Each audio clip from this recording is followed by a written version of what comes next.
quickly gone, right?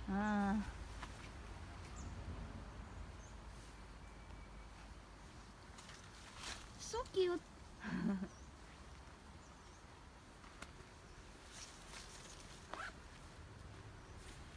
Wow, they can swim inside the water. Yeah. They can, you know, long time under the water. Oh. Maybe they see the fish and then they quickly down. Oh, yeah. They are eating the fish. Oh. They are fishing. They're fishing. Huh.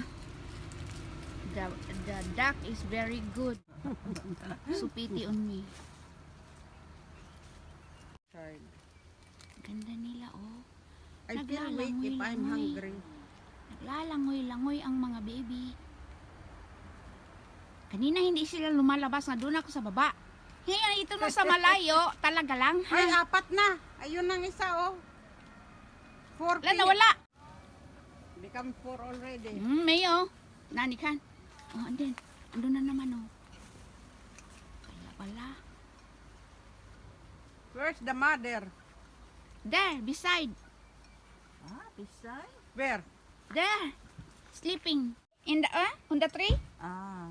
The other one is there. That is bird, not the duck. That is the mother, white color.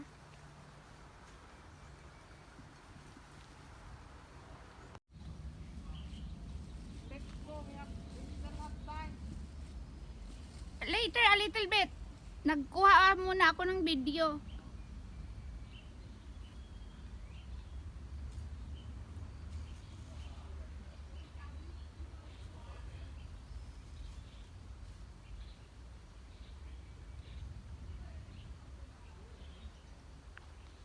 Doon tayo sa bato, oh. Magpunta tayo doon. Ayan. Kaso hindi naman sila makababa. Takot silang bumaba sa ganito, oh. Na. Ang mga baby nag-enjoy sila ng ligo, oh. Yung nanay nila doon lang sa tabi. Yun. Ang isa doon sa puno. Ang ganda dito. Tingnan mo.